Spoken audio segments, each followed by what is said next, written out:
we're the singers of Senn TV. Well, all year we've done about 17 episodes. I don't know if y'all watch or not, but we on YouTube, so y'all can watch us. And we cover all things from, we do person on the streets. We cover topics about stuff that's going on in the news, whether it's like stuff with celebrities or actual really important things going on in the world. And we do challenges and hang out around Chicago and do all types of stuff. So yeah, y'all can check us out on YouTube.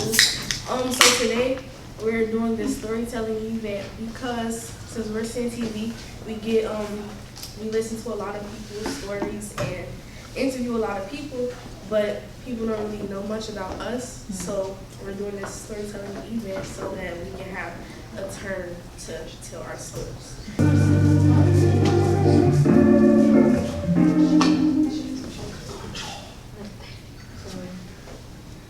She was barely a year old, and I was almost 16. I was at my brother's house after my legal guardian had kicked me out for the third time that year. COVID was spiking, and I was at home every day. My brother came home with a dog one day. Her name was Bella. She was a gray pit with a white stripes from her nose all the way down her back. 4 months of having her, and my brother had left for about 3 days. All on my own on Howard Street in a rundown apartment with a 50-pound pit that was scared of everything. My brother had gotten into a relationship with a woman who was, in my opinion, way out of his league, and she had no teeth, no hair, and didn't take care of herself. They got into fights daily. I'll be honest, my brother isn't the best of people. He's manipulative, abusive, and he'll gaslight you, make you feel bad for him. At that time, I didn't know what was going to happen with them. I was hoping they'd break up so it'd just be quiet again, and they did. She came back not too long after to get her stuff, even though she had nothing there. At first, when she was banging on the door, I thought she was just another crackhead trying to bother me, but Bella was barking didn't scare them away. So I called the police and then called my brother. He was at work, so I had to call him a few times. And when he finally picked up, I explained what was happening. And then she spoke outside the door to let her in after hearing my brother on the phone. My brother told me not to answer the door for anybody, and when he came back, she began threatening to burn the place down.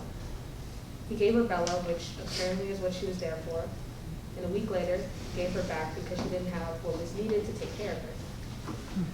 A week later, exactly at 4 a.m., April 4th, my dog started barking and yelling at the door. I told her it was fine, it was just the homeless people that usually sleep in the hall. Bella wasn't having it. I said to her, I'll open the door and show you it was fine. I opened the door and my heart sank. The hallway was on fire. I grabbed my phone, grabbed Bella's leash, and put on some shoes. She thought we were going on a walk. I frantically put the leash on her and went out to run. As soon as she saw the fire, she ran back in and pulled me in with her. This 50-pound pit pulled my 100-pound self back into the apartment.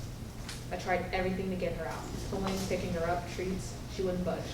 My only option was locking her in a room farthest away from the fire and opening a window. I tried one last time to get her out. I stood at the door and called her name. She barked back and didn't move. I put her in my brother's room and ran downstairs. I had my phone in my pocket and noticed while I had dialed 911 that I was on hold the entire time. I ran across the street and hid, because in my mind, if that lady was crazy enough to burn a building down with a minor and a dog in it, why wouldn't she have a gun? I called my brother and he was panicking.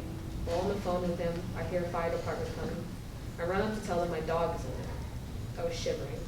It felt like a dream. I couldn't tell if I was alive or not. My fingertips were numb and cold.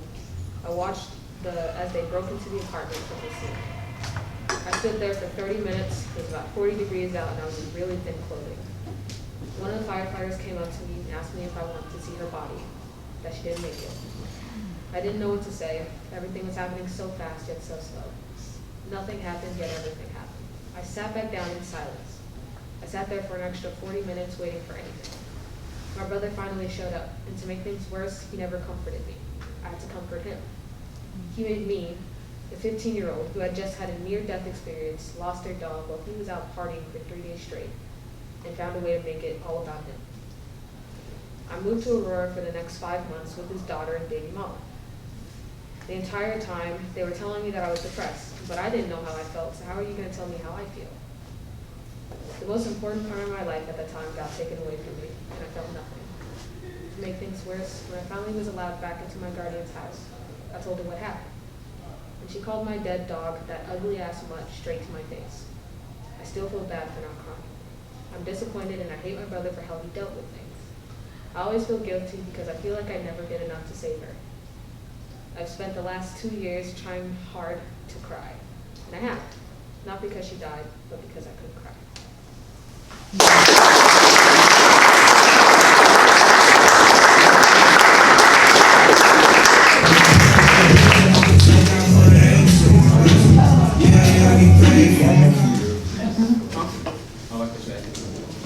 Okay, so my story is called Reading Me My Rights. So my sophomore year, I was about 15, 16, and I remember having a test the next day in chemistry class. Mind you, at the time, chemistry was like my least favorite subject. So yeah, I woke up that morning bummed out about the test until my mom came in the room and she told me that I had a doctor's appointment. And I was so happy because I love my doctor. I had the biggest crush on her, but that's besides the point. I got ready that morning, super happy because I was going to see my favorite doctor for a regular checkup. It was time to leave, so me and my mom gathered our things. We walked over to the 151 bus. It was about 5 minutes away. While we were waiting, across the street, I seen a cop squad car pull up. And I looked at the car, and the officer that was driving was staring at me. Oh yeah, okay. He was just sitting there and staring at me. As we were waiting, I kept looking over at the cop car because I felt like he was staring at me, because he was. I was gonna tell my mom about it because I'm looking at this cop car and like the cops are like staring at me and I was uncomfortable. So I was gonna tell my mom, but I had no reason to. So she was gonna be like, what do you want me to do about it? So yeah, the bus finally arrived. Me and my mom got on the bus, we paid, and we got in our seats. And out of nowhere, 3 cop cars surrounded the bus, and a cop got on the bus and was like looking around, looking at everybody. And then I seen the cop that was staring at me, that was in the driver's seat. And he grabbed my arm. And at first I resisted and kind of pulled my arm back. And I was like trying to get my mom's attention because I didn't know why he was grabbing me. But she was like looking out the window at all the cop cars. She didn't really know what was going on. So yeah, but the officer asked me and my mom to get off the bus, and there was about 4 officers. They were all over 6 foot, and they were jacked, so I was terrified. The cops proceeded to try to arrest me and read me my rights, but my mom wasn't having none of it. She was holding on to me, asking what I was being arrested for. They tell us that there was a shooting previously a few blocks away on Argyle. It was like down the street from where I lived at the time. And showed us a picture that was caught on surveillance of the guy. He looked like just like me. Like it was scary how similar he looked to me. He had the same like hairstyle as me. He had the same Nike jumpsuit that I wore that day. Like it was like, I don't know, it was like a huge coincidence. So yeah. I knew it wasn't me, but it wasn't looking good for me because like they kind of have evidence because I'm looking at him like, oh yeah, this guy kind of looks like me. But I know I was at home the night before, so yeah. If you know my mom, she loves history, and let's just say she's very Black Lives Matter. I can't recall everything she told them, but she was giving them a piece of her mind. She refused to let them take me, and at the time I was young and dumb and didn't understand the severity of the situation. The officers tried to tell her that she didn't know what she was talking about and that she didn't really know me as her son. Okay, somehow we made it home. Then my mom sat me down and I was confused because she was apologizing for the situation.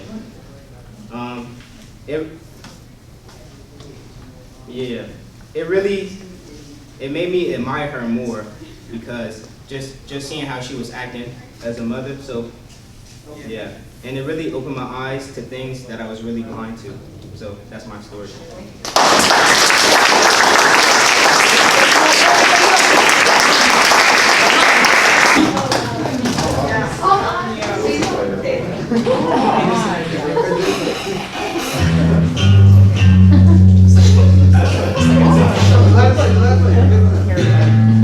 Black campers in the building. Wakanda forever. That's the preference. What you know about King's loose.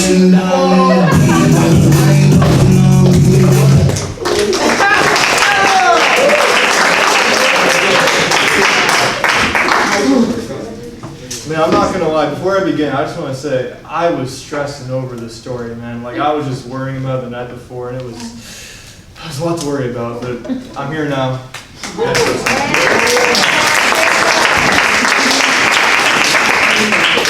Alright. So, back in elementary school, I was pretty happy, careless, didn't really know what life was like, but it didn't really matter to me, because I just enjoyed it for what it was. It wasn't until middle school though that like I realized what depression really was. And man, did it hit hard. So it was specifically during 6th period, I mean, not 6th period, but 6th grade, when I was like 11 years old, that like, there were like these group of people at my school. You know like how every school has like popular kids and stuff? Like at my old middle school, like I always like kind of like admired them in a sense, because like I always saw myself as like less than everyone else. Like I always like compared myself to everyone else, which was a really bad thing. But like, you know, I just used to do that because I didn't know any better and I was just really weak and insecure. So one day I tried talking to them and like, it was like, I didn't realize at the time, but like that was like a terrible mistake for me. It's one of those memories in my head that's like, it just stuck with me. It's like, I can't really get out of my head because of how embarrassing it was. Everyone has those memories, but this is my own one. I tried talking with them, and like, they just kind of like pushed me aside in a way. Like they tried like talking down to me, but like I didn't realize it. Like they pretended like they were cool with me, but like that wasn't actually the case. They were just basically reverse bullying me, if you get what I'm saying. Like they pretended to be cool with me, but behind my back they just talked about me, rumors. Basically, I was just known as the weird kid at my school because like no one respected me, nobody liked me, and it was bad. I was facing depression, but I didn't really realize it because how could I really realize what it was? I didn't know any better because just how it is. This kept happening like throughout 6th, 7th, and 8th grade, and that's why middle school was just horrible for me. Like, no matter how bad like things got in terms of like COVID, like remote learning, none of that had nothing compared to like everything I faced in middle school because like just looking back at it, it was just bad. But anyways, it kept going on until like I graduated. And once I graduated and I finally made it to Senn, I realized something. And that was I didn't have to compare myself to anyone else. I didn't have to like look down upon others or like they looked down upon me. I didn't have to like idolize them or like think better of them because like I was just nothing. I realized I could be who I am and be unique. And overall, I had more friends that way because I didn't mention this before, but in middle school, I barely had any friends because I was just really bad talking to people. But once I got to like freshman year, mainly like sophomore year, because like freshman year was like kind of like that, but like sophomore was the year I definitely realized that like it didn't really matter. Like not caring is actually something that like we take for granted, but like it's so good when you have that feeling. You just don't care about like what anyone else says and you can do whatever you want. That feeling in itself is just really good. So I did that, and because of that, sophomore year was just really good. But then, you know, COVID kind of happened, and remote learning, and we all know how that went. But anyways, it wasn't until actually senior year, like I finally got to like fully embrace like just not caring and just not comparing myself to others and just being who I am. And I felt happy that way, and I still am actually. And I'm happy enough to the point where I can tell this story and just be confident in myself. But basically, the moral of the story is, don't compare yourself with other people. It just makes you feel worse about yourself. It gives you insecurities, anxiety, stress. Nobody wants that, especially now. So be who you are and just don't care.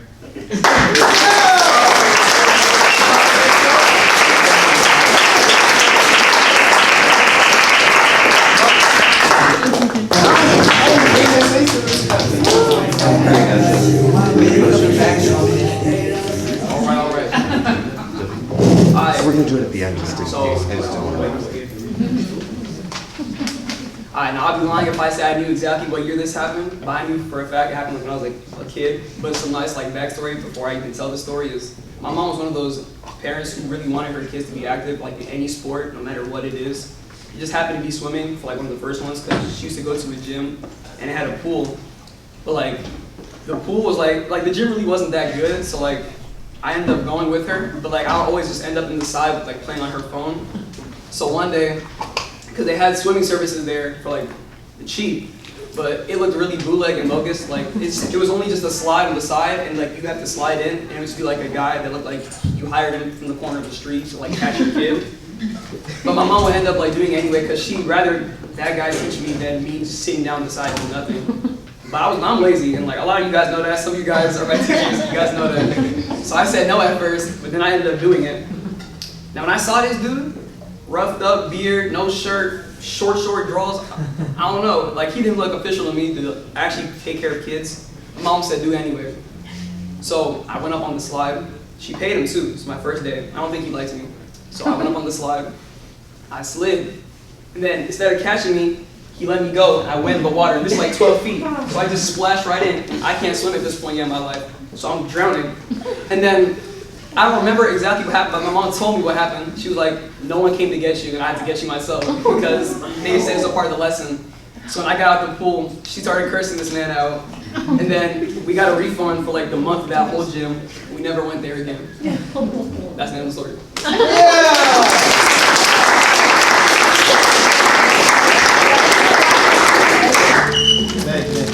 Oh my God.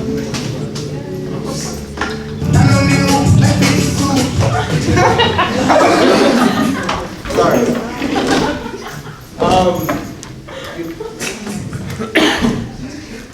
So today, my story is gonna be about the first time I ever won a 32.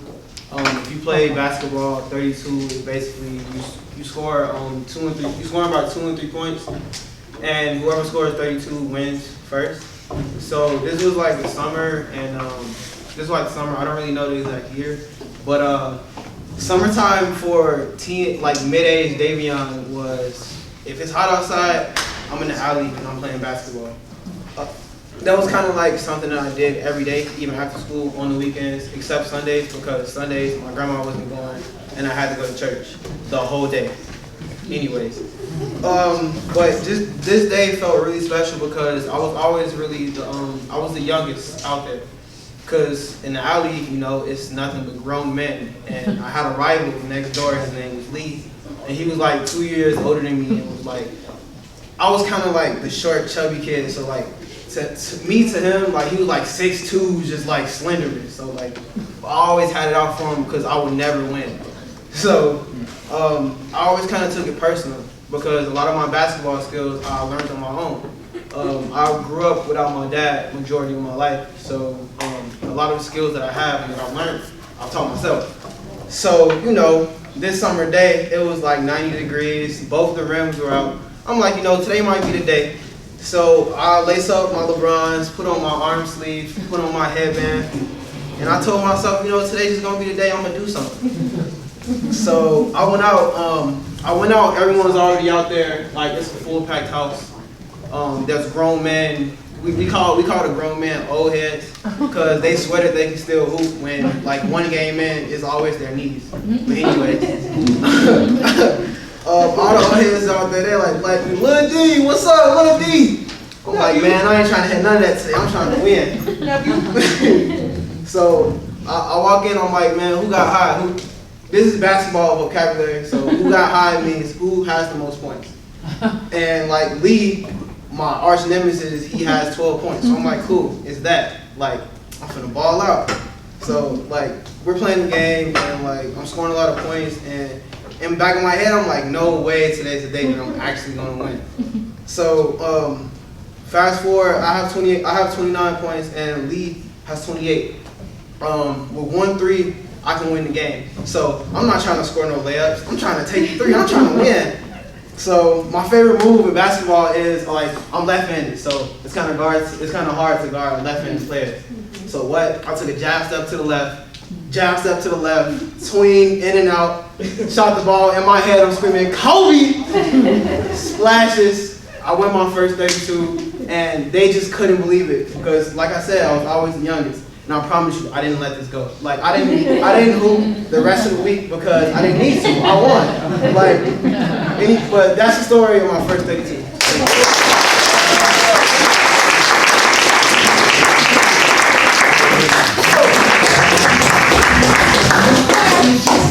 How you guys doing today? COVID, it was brutal, I'm not gonna lie. Everything was shut down, it was crazy. I had nothing to do, so I didn't know I was kind of depressed, but like eating was like the way that was making me happy, but it wasn't making me happy in a good way. I started to gain so much fucking weight, I'm not gonna lie. I'm not gonna lie, I ate so much red meat, I'm not gonna lie, and I was like, one day, I looked at myself in the mirror, I was like, WTF, what's happening? I'm like, what's happening? I'm like, oh my God, how did I get so fat? Like, I got all the way to like 215 pounds, and I'm like, this is not me, this is not me. So one day I walked to my mom's room, I told her, I don't want to be fat no more. I told her like, I was laughing about it a little bit, I don't want to be fat no more, and it was like, she was next day later, she bought me a scale, and I told her I'm gonna change my diet and like my lifestyle a little bit. And I told her I'm only gonna eat chicken and fish, and it was a process for us. Giving up meat is difficult, I'm not gonna lie. You want a Portillo's burger or a Maxwell Polish, you know, Chicago, you know, you got all kinds of meats, you know, I'm not gonna lie.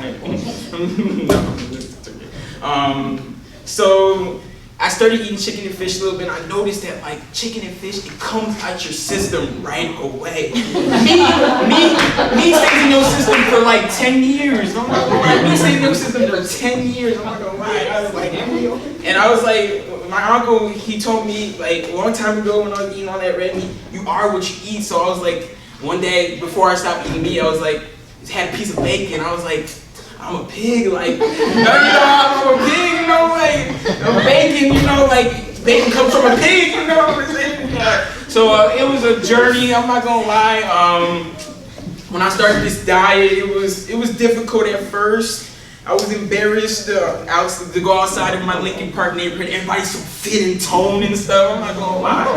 And I was like, looking at people, I'm like, I wanna be like you, I wanna be like you. And I had to do something about it. Like over time, I started running, walking every day. Like back then, I couldn't even do a push-up. Now I can do 100 push-ups with my eyes closed. Now I'm not gonna lie. I can run 5 miles with my eyes closed too. I'm not gonna lie. And then, okay.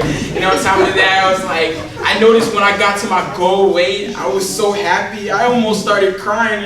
I never like to I try to not show my emotions, you know. I'm a fire sign, I'm Aries, you know. I never try to show my emotions, you know. And so I was like, my mom was so proud of me that she changed her diet, so she eats chicken and fish too. So everybody sacrificed for me, and I was happy for that. So when I had to isolate myself from a lot of my friends a little bit because I don't want them to see me at my worst point. I'm not gonna lie. I want to see them when I'm on top, when I'm at my best.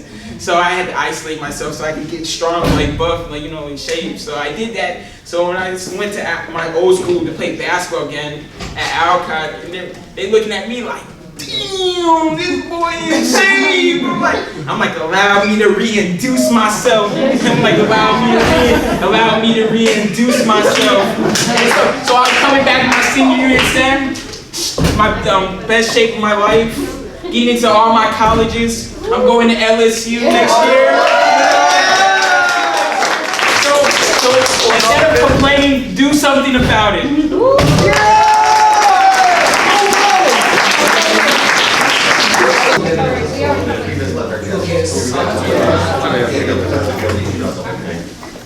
So nervous, I go next.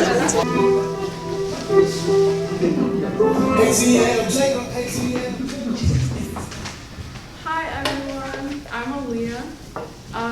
My story is going to be surrounding the second time I've ever got on a bike. Okay, it was the summer of when I think I turned 11, and my dad used to take me bike riding to practice by the park by our house. And so one day we went, and I was getting the hang of it. This was like not new to me, so I told him I could go by myself around like the trail that surrounded the park. And so it was fun, it was a nice day. I started pedaling, I made it up like 3 hills. I was so proud. And so I got to the top of one of the hills, and you know, it was like a smooth transition. It was just great. And then I'm pedaling, and from the corner of my eye, I see somebody, so you know, I'm avoiding them. I don't want any accidents to happen. And all of a sudden, I see a leg extend as I'm riding past this group of people. And obviously, you know, my bike jumps over the leg, and I fly. So I woke up, you know, and obviously I was on the ground. I was a little confused. I see my bike next to me. I'm like, okay. I'm feeling my head. I feel it's like a little wet. So I get up and I grab my bike and I just start going towards my dad. And I see he has like a really big smile on his face. And I was like a little confused because I was telling him the story of what just happened to me, and he was so ecstatic. And so he's like, okay, we're gonna go home. So we go home and he puts a little Band-Aid on my forehead. And I thought everything was good. I lay down, I take a nap. Soon I wake up to my mom on the phone, and she's telling me that that Band-Aid was not enough and that I definitely had to go to the emergency room. So we're on our way to the emergency room. And you know, I was a little freaked out. I thought when they told me they were putting numbing cream on my head, it was like a needle. And so I like was against it. But then they started handing me different flavored popsicles every 5 minutes. And it really lightened the situation. I didn't even notice when they put the numbing cream on. And so, you know, my parents were there. It was like, they were really supportive. And they're really lightening the mood because I feel like I would have been freaking out. And so they put this like little glue stuff on my forehead, so the cut was like fine. And so after I'm done eating the popsicles, I go home and it was great. And my mom tells me the situation was actually way worse than I thought it was going to be. But due to my dad making the situation like 10 times less, I didn't overreact. And it showed me that when you take situations in a more positive light, you can really lessen like the extremity of it, and the outcome could be like less dramatic. And that's my story.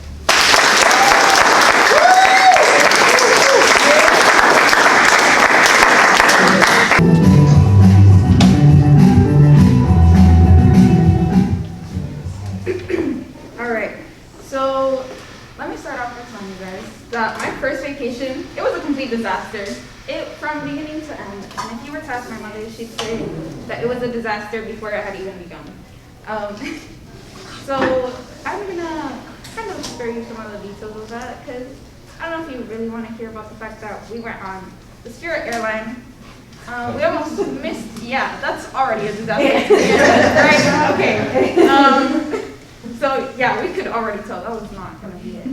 So instead we're gonna fast forward to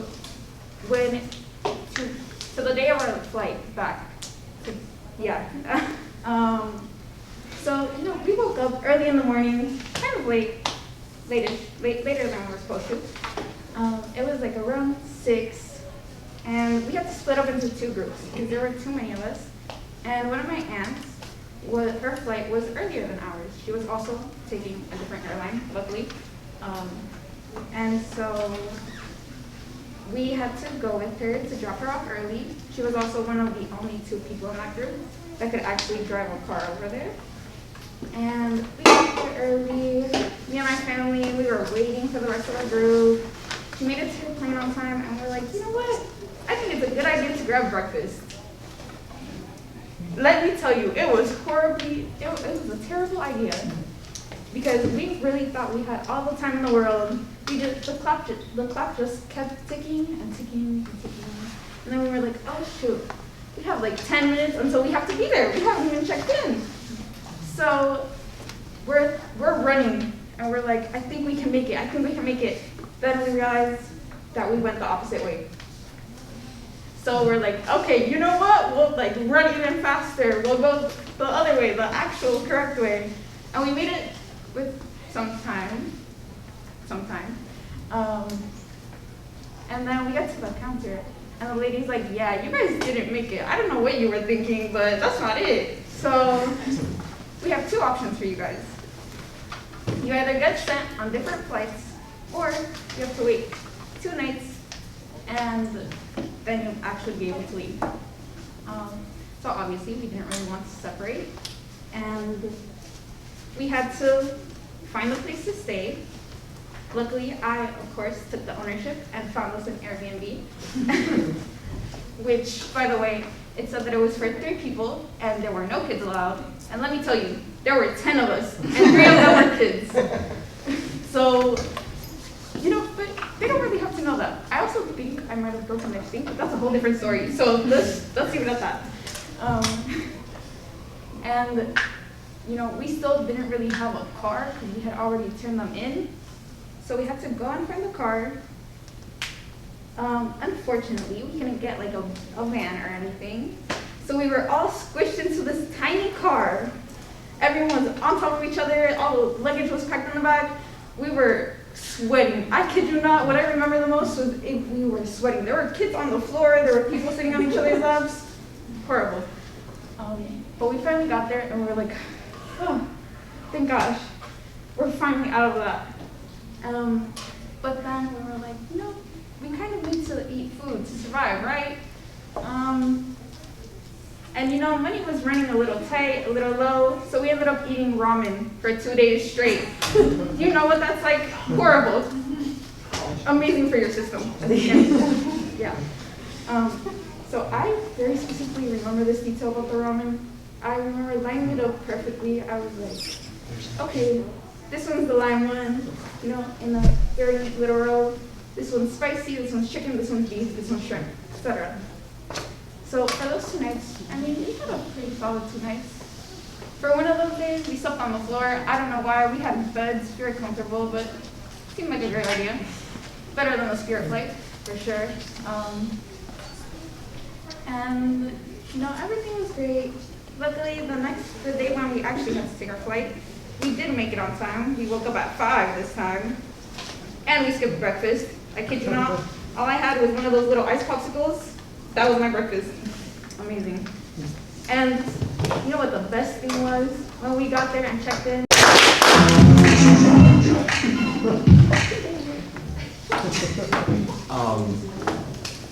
So me and my grandpa, we're very close. He's a lot older than me, but we still like get along really well.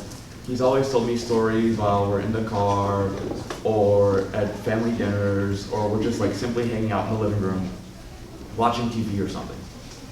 And for those of you who don't know, I'm from Portugal, and for a long time, Portugal was a very dangerous place. It was a very harsh dictatorship, and everything was controlled under a regime that would strip you of your possessions and would control you and sometimes even murder you for disagreeing with what they thought was the way of living. My grandpa is from a small village about 70 miles from the capital, and it was a village where most people earned their living through agriculture. The government did this throughout the entirety of the country, and they stripped people of their land and took control. So my grandpa and his dad, his mother, and his sister moved to the city to just try and survive. They made it through life doing whatever they needed to do. And my grandpa, he was always a good student, and he always went to school. Even though life was really hard, he always found a way to go to school. Eventually, when he turned 18, he made it out and he went to France and he got a college degree. The first person in my family to get a degree. He came back, and even though he knew it was a very dangerous situation where he could possibly be sent away or even killed, he kept trying. He kept doing good things in my country. He kept doing charity work. He kept donating his time, donating his money to causes that helped people that needed it just like he did years before. He was a very successful person. He raised my mother by himself, and because of him, I've had a great life. I have been able to go to school every day and not worry about anything. So his story has inspired me to do what I do in life. I've done multiple charity events. I have worked in the food bank. I have tutored kids in need. And so coming here, even though it's not even remotely close to what my grandpa did, it is my version of trying to go out there and try to make the world a better place every day. That's my story.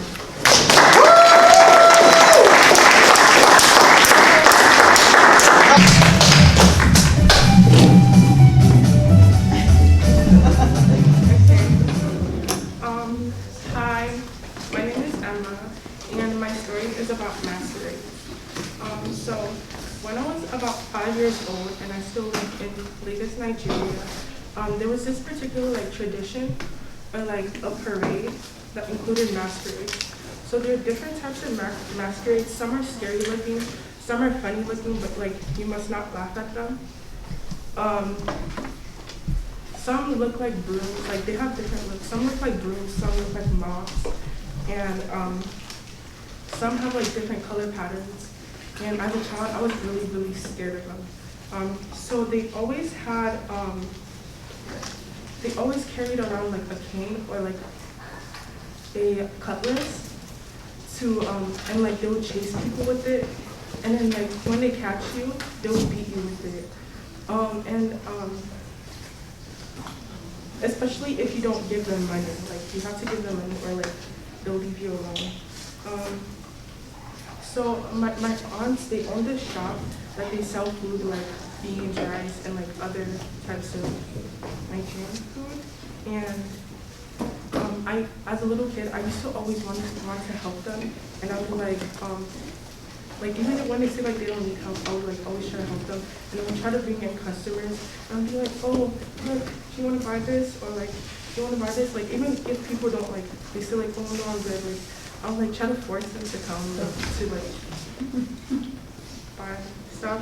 So this particular day there was there was a parade with masquerades, and they would stop by my aunt's shop. And as a little kid, imagine I was this, and a 6 feet masquerade towering over you. That was really scary for me. So I would run to the back, and I would start screaming. I would tell my aunt oh, I don't want, and there was no way to go out through the back. So I would ask my aunt. I would even hide behind customers to try to get away from them. And the way to make them go away is give them money. So first of all, I didn't even want to hear it. I would tell my aunt to carry me, and they would take me upstairs because I couldn't stand them. And yeah, you have to give them money, and they're really scary. So it's kind of a memory that and it just reminds me of my country. And I would love to go back to Nigeria, but I do know that things are tough and they're no longer the same. Right now, Nigeria is going through tough times. People are hungry and also angry at the government and ready to fight at any slight provocation. Inflation is at its worst levels now, and I know that people are ready to even beat masquerades. Now, after all, masquerades are human beings who put on these scary attire to make people afraid of them. And even masquerades are now hungry too. Many of them are even scared to go outside because they know when they go outside, because they're always begging for money, they would probably get hurt because people are really suffering.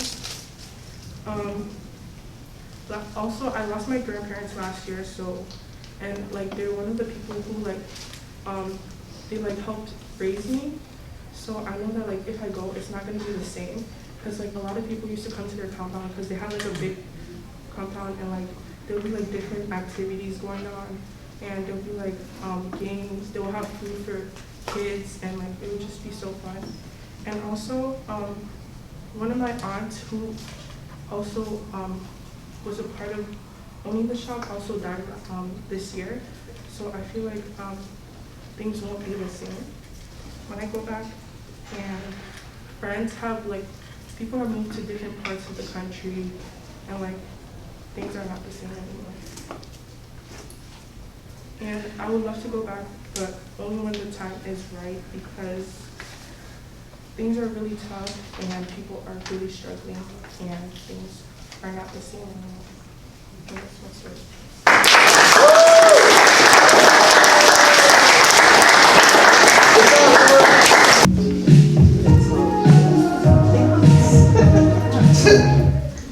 Hello. My name is Bethany, and so this story is going to be about something that I never really talk about with anyone besides my family, so I'm going to be a little vulnerable to you guys, okay? So it all started out when I was in this tiny little office room in my after school. I think it was like around elementary, middle school. I was solving this really, really hard question. I don't know, 2 times 2 is what? Like, I wasn't sure what was going on. And then after like an hour solving this question with this tutor, I got it right. And when I tell you, I was so like happy that I solved it. I was like, let's go, I got this. And then let's say like a couple minutes afterwards, you know, after celebrating or whatever, I get this call from my stepmom, who I rarely talk to. We were not close. I don't know why she was calling me. I'm like, okay. I pick up the phone, and then what she said like changed my life till this very day. And so she calls and she tells me, she says my Vietnamese name. She goes, your grandma's in the hospital. I'm gonna pick you up right now in like 5 minutes, so you know, be ready in 10, 5, whatever. Hung up the call and I'm like over here shaking. I'm like, oh my god, I just saw my grandma the night before, and she was perfectly fine. She was a-okay, she was healthy. I wasn't sure what was happening. So let me tell you what happened the night before and like nights before that. So my grandma had this thing. Why do I keep saying grandma? Grandma. Okay, I'm gonna call her Noi because that's what I call her. That's grandma, paternal side. So I always go to Noi's house with my brother. His name is Brian. Very annoying. So Brian and I would always go to Noi's house at like nighttime after school, after my after school to eat dinner. And she used to cook bomb food. Like, it was so good. I can't even tell you. So we'd always go every night. We'd eat dinner. And my grandma would really look forward to seeing Brian and I at the end of the day. Tell us about her day. We'd tell her about ours, you know, and so on. And there were a couple of days where Brian and I couldn't come because either we were too lazy or we had a lot of homework to do. We had a lot of studying. And when I tell you, my grandma was not happy with those days. She was very, very annoyed because she had to wake up at like 9 o'clock in the morning to go grocery shopping to cook for us at night. And like, we don't go. It's like we're not giving her enough appreciation, you know what I'm saying? So there was one night that my brother and I came up, and I think we skipped 2 nights before. And for some reason, my mom like, I don't know why. She's the type of person. Oh, sorry. Little background. My parents are divorced, but I still live with my mom and my brother in this building. We all live in the same building. My mom wanted to come one night, so you know that's one thing that's stuck out to me. And we were just chilling, we were just eating, and my grandma, petty as ever, she was just like, what are you guys doing up here? And like, as if she did not just lay out like a bunch of these plates like that was not for you guys. I don't know why you guys are up here. She was kind of like salty, I guess. And then I remember leaving that night, and she was kind of like still kind of upset. I would be like, bye grandma. I gave her a kiss and a hug goodbye. She just like, go to her room, went to bed. And that night was the night before I got that call. So back to the day when I got the call. My stepmom picks me up, we go to the hospital, and my grandma, like how do you say this? She is one very strong woman, okay? She is like a warrior. This girl, she literally had like 3 strokes in her life, and she survived all of them. But this one was actually the worst one that she had, and it kind of affected her till this day. I don't know what kind it was, but you know, okay. So that day, I saw my grandma in the hospital, laying. I'm not gonna lie, she kind of looked kind of lifeless, you know? I was kind of scared. She was perfectly fine the night before. But weeks progressed.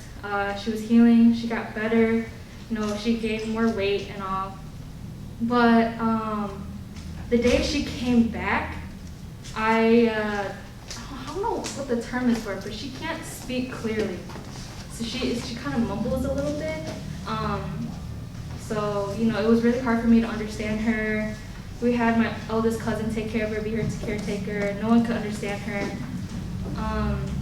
But, you know, I spent a lot of time with her trying to see, like, okay, what does this mean? Because, you know, she only speaks Vietnamese, so I can't really, and I'm not that good at Vietnamese, you know. So, you know, I learned over the years, over the time I spent with her, had a lot of fun times with her. She's still here today. I'm doing so much. She's still here today. Obviously, I'm just saying that. She's living. She's thriving right now. But she's very weak. You know, she can't stand up straight. I guess that's what you know old does to you. You know. And yeah, she's really weak. But moral of the story: if any of you guys have like loved ones, like they're probably A-okay. That's perfectly fine. Just, you know, don't take anything or take stuff for granted, if that makes any sense. Like the time you guys have with them, spend as much time as you can with them. You literally have no idea what would happen the next day. And yeah.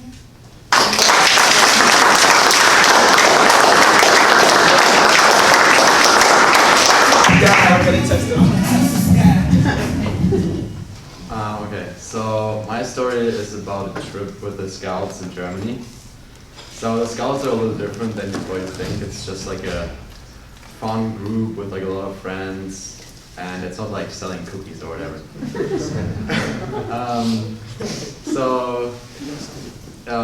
It was a hot summer day, and we were all sitting in a bus on the way to like a 5-day trip with a lot of my friends, some people I don't know yet. But what I noticed when I'm on the way to this trip to the camping site where we're supposed to go, I really get nervous because I don't really feel comfortable. I'm not at home. My parents aren't there. It's really hot. I'm getting kind of sweaty, and I'm just sitting there. Everybody has fun, and I'm just, I don't know, not really. I don't know what to do because I'm not there where I usually are. I would usually just sit in my room probably and build Legos and listen to audiobooks. That's what I like to do. And now I'm just in a total new situation. Don't really know what's going on. So after like another 2 hours, we arrived at the camping site and starting to build up the tents. And I just tried to get a spot really not close to the entrance because I'm like thinking, oh, maybe when I'm close to the entrance, the wolf can get me easier or whatever.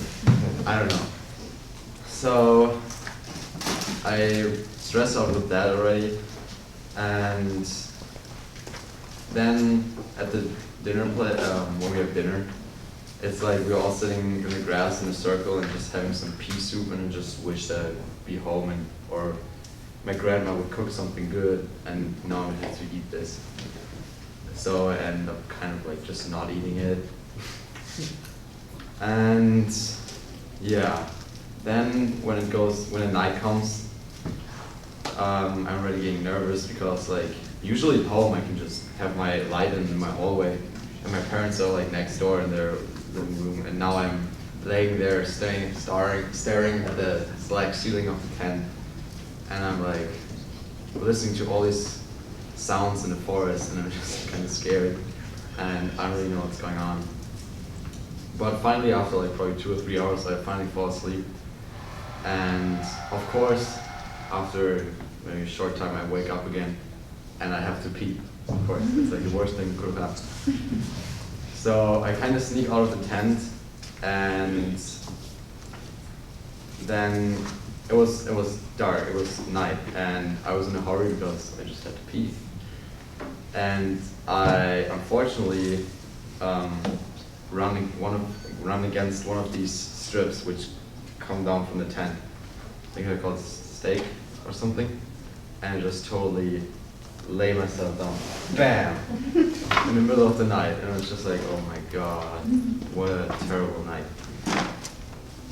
Well, when I get back in tent, I finally fall asleep again and get wake up by a really nice guitar sound of like one of the group leaders, and just say to myself, I survived this night, I finally did it. I did something on my own, without my parents, without being at home.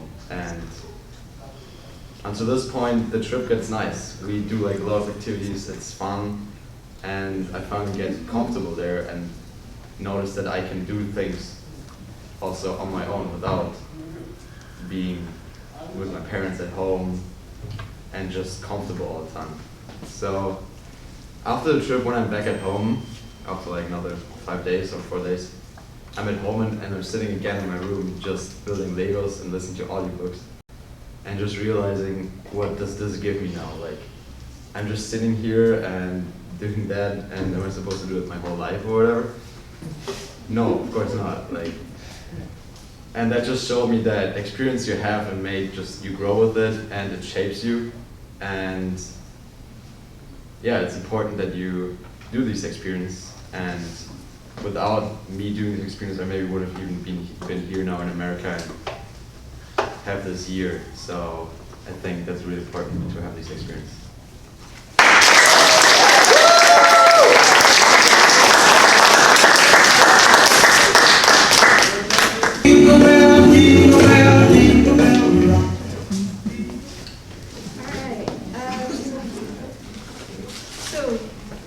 In December of 2019, on an unassuming Sunday, I was an elf for a day.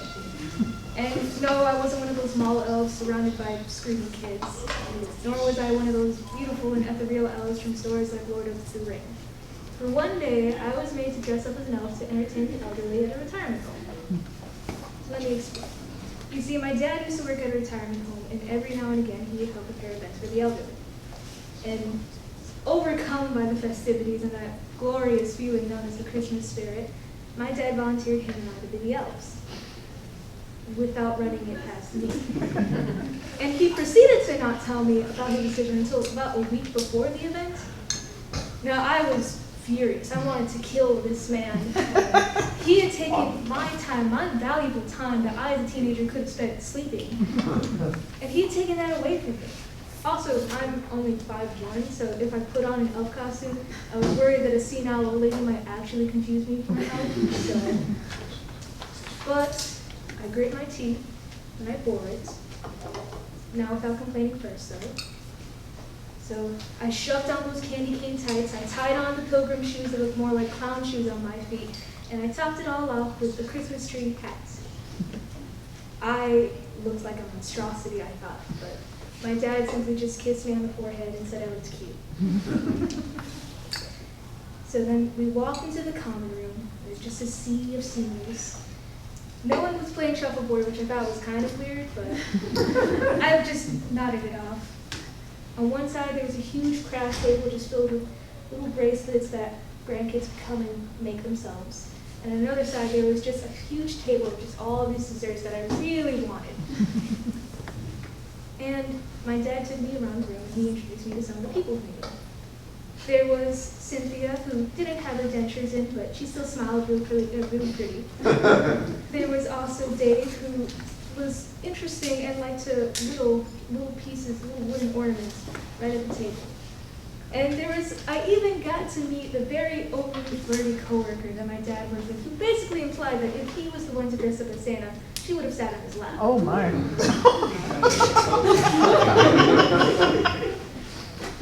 All of this, and I did remember thinking that I didn't really want to talk to these people, but I was going to for the sake of just getting the job done. And one of the things that I got roped into doing was taking pictures with some of the seniors. So I posed beside Santa, I did a couple of little bunny ears, and after a while I started to realize that the smile that I had put on for the cameras wasn't so forced anymore. It was actually real. It wasn't fake. I found myself singing along to all the Christmas songs. I found myself goofing off with my dad, and I was indulging in way too many snowman-shaped sugar shake cookies, but that's nobody's business.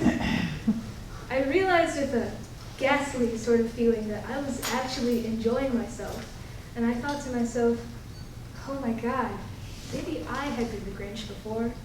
And with that, I think what I learned from that day was that if I had simply opened myself up to the experience from the very start, I just would have had a better time and I wouldn't have shut myself off.